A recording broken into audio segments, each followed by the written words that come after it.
नमस्ते, जय हिंद। वक्त है सुबह का और आप देख रहे हैं भेजो न्यूज। खबरों को जानेंगे आगे विस्तार से, उससे पहले जान लेते हैं आज की हेडलाइंस। सीबीएसई ने लॉन्च किया परीक्षा संगम टैब, सभी परीक्षा गतिविधियों के लिए एक पोर्टल।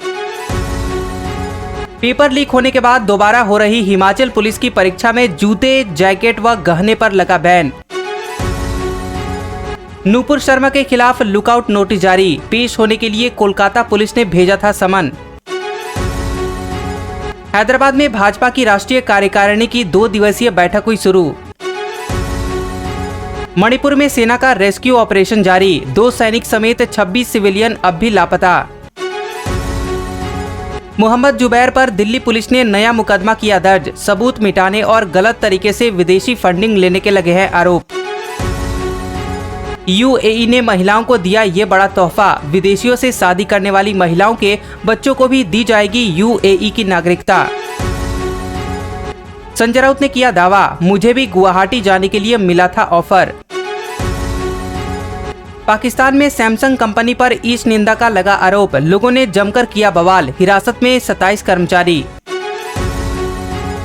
उद्धव ठाकरे ने शिंदे को शिवसेना नेता पद से हटाया, एकनाथ शिंदे बोले, मैंने कुछ भी गलत नहीं किया। कन्हैयालाल के हत्या के 4 आरोपियों को भीड़ ने पीटा, कोर्ट ने आरोपियों को 12 जुलाई तक पुलिस कस्टडी में भेजा। जी हां, उदयपुर में कन्हैयालाल के हत्या के 4 आरोपियों को कोर्ट के बाहर भीड़ ने पीटा। यह घटना एनआईए की अदालत में पेश किए जाने के बाद हुई है। एनआईए कोर्ट ने इस हत्याकांड के आरोपियों को 12 जुलाई तक पुलिस कस्टडी में भेजा है। नूपुर शर्मा के खिलाफ लुकआउट नोटिस जारी, पेश होने के लिए कोलकाता पुलिस ने भेजा था समन। जी हां, कोलकाता पुलिस ने बीजेपी की निलंबित प्रवक्ता नूपुर शर्मा के खिलाफ लुकआउट नोटिस जारी किया है। कोलकाता पुलिस ने नूपुर के खिलाफ प्राथमिकी दर्ज की थी, जिसके लिए उन्हें पेश होना था। नूपुर के खिलाफ कोलकाता में 2 एफआईआर दर्ज हैं। हैदराबाद में भाजपा की राष्ट्रीय कार्यकारिणी की 2 दिवसीय बैठक हुई शुरू।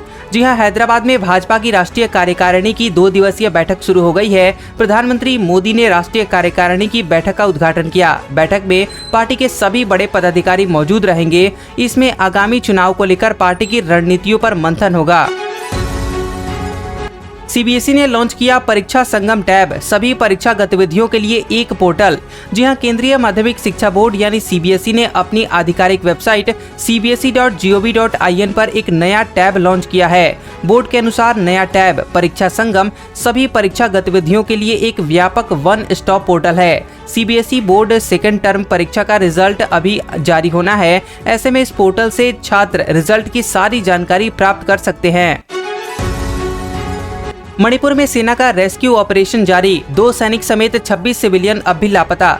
जी हां, मणिपुर में भूस्खलन के मलबे में दबे हुए सैनिकों का पता लगाने के लिए रेस्क्यू ऑपरेशन जारी है। 2 सैनिक समेत 26 नागरिक लापता हैं। सेना सभी का पता लगाने के लिए वॉल पेनिट्रेशन रडार का इस्तेमाल कर रही है। बता दें कि स्नीफर डॉग की भी मदद ली जा रही है। पेपर लीक होने के बाद दोबारा हो रही हिमाचल पुलिस की परीक्षा में जूते, जैकेट व गहने पहनने पर लगा रोक। जी हां, हिमाचल प्रदेश में कांस्टेबलों की भर्ती के लिए मार्च में हुई लिखित परीक्षा के पेपर लीक होने के बाद दोबारा आयोजित होने वाली परीक्षा में परीक्षार्थियों के जैकेट और धातु के गहने पहनने पर रोक लगाई गई है। परीक्षार्थियों को मोजे जूते की जगह चप्पल और सैंडल पहनने को कहा गया है। परीक्षा हॉल में इलेक्ट्रॉनिक उपकरण प्रतिबंधित हैं। मोहम्मद जुबैर पर दिल्ली पुलिस ने नया मुकदमा किया दर्ज, सबूत मिटाने और गलत तरीके से विदेशी फंडिंग लेने के लगे हैं आरोप। जी हां, दिल्ली पुलिस ने ऑल्ट न्यूज के को-फाउंडर मोहम्मद जुबैर पर सबूत मिटाने और गलत तरीके से विदेशी फंडिंग लेने के आरोप में नया मुकदमा दर्ज किया है। उन पर आईपीसी की धारा 201, 120B और FCRA की 35 सेक्शन लगाया गया है।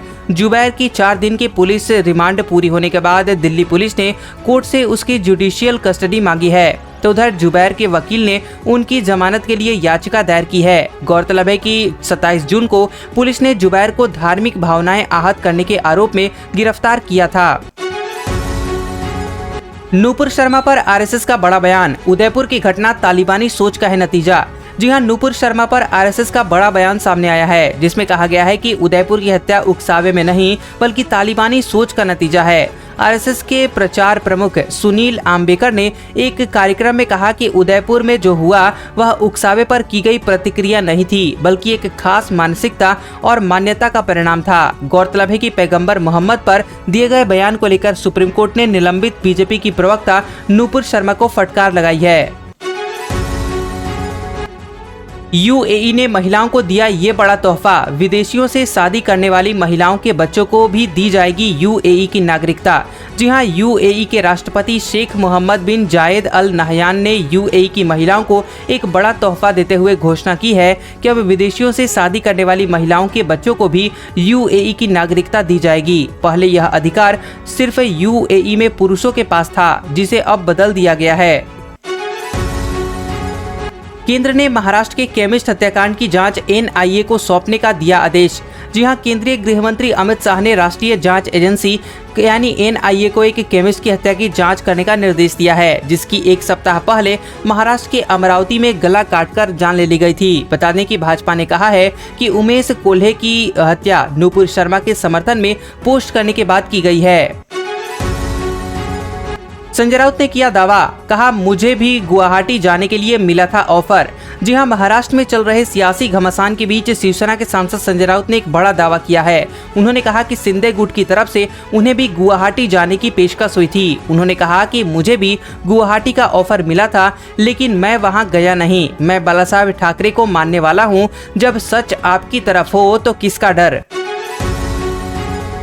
पाकिस्तान में सैमसंग कंपनी पर लगा ईश निंदा का आरोप, लोगों ने जमकर किया बवाल। हिरासत में 27 कर्मचारी। जी हां, पाकिस्तान के कराची में सैमसंग कंपनी के कर्मचारियों पर ईश निंदा का आरोप लगा है। पुलिस ने कंपनी के 27 कर्मचारियों को हिरासत में ले लिया है। आरोप है कि कराची के स्टार सिटी मॉल में एक वाईफाई डिवाइस इंस्टॉल किया गया था। इससे कथित तौर पर ईश निंदा की गई। मामला सामने आने के बाद उन्मादियों ने स्टार सिटी मॉल में जमकर तोड़फोड़ की। उद्धव ठाकरे ने शिंदे को शिवसेना नेता पद से हटाया। एकनाथ शिंदे बोले, मैंने कुछ भी गलत नहीं किया। जी हां, उद्धव ठाकरे ने मुख्यमंत्री एकनाथ शिंदे को शिवसेना नेता पद से हटा दिया है। शिंदे को लिखे एक पत्र में उद्धव ठाकरे ने उन पर पार्टी विरोधी गतिविधियों में शामिल होने का आरोप लगाया है। यह पत्र पार्टी की अनुशासन समिति और राष्ट्रीय कार्यकारिणी को भी भेजा गया है। ठाकरे ने साफ कर दिया है कि एकनाथ शिंदे शिवसेना के मुख्यमंत्री नहीं हैं। गौरतलब है कि बालासाहेब ठाकरे ने शिवसेना में रहते हुए शिवसेना प्रमुख के बाद शिवसेना नेता का पद बनाया था। पार्टी में सबसे बड़ा पद शिवसेना प्रमुख का होता है, तो वहीं शिवसेना नेता का जिम्मा पार्टी की नीति तय करने का होता है। डीआरडीओ ने बिना पायलट वाले कॉम्बैट एयरक्राफ्ट का किया सफल परीक्षण।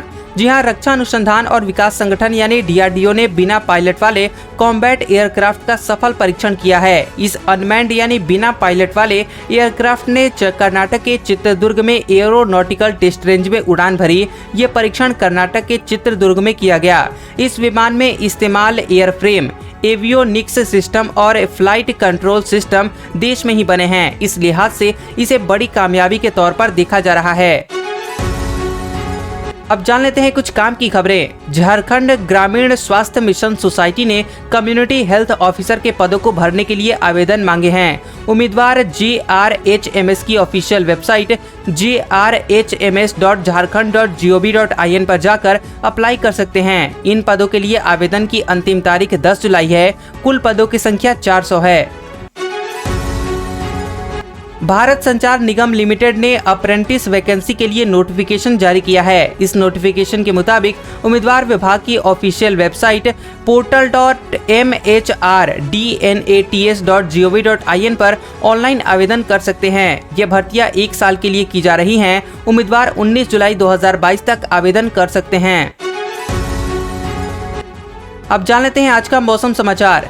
मॉनसून के आगाज के साथ ही तापमान में गिरावट नजर आने लगी है। देश के कई राज्यों में भारी बारिश की संभावना जताई गई है। मौसम विभाग के मुताबिक जुलाई के पहले सप्ताह में मुंबई से लेकर राजस्थान और बिहार तक भारी बारिश के आसार हैं। राजधानी दिल्ली की अगर बात करें तो यहां पर न्यूनतम तापमान 24 डिग्री सेल्सियस और अधिकतम तापमान 34 डिग्री सेल्सियस रहने के आसार हैं। दिल्ली में 7 जुलाई तक हर दिन बारिश के आसार हैं। इस दौरान यहां अधिकतम तापमान 32 से 36 डिग्री सेल्सियस के बीच रहेगा। उत्तर प्रदेश की राजधानी लखनऊ में भी बारिश के आसार हैं। आज का सुविचार, हरिशंकर परसाई ने कहा था, पुरुष रोता नहीं है, पर जब वो रोता है रोम रोम से रोता है। उसकी व्यथा पत्थर में दरार कर सकती है।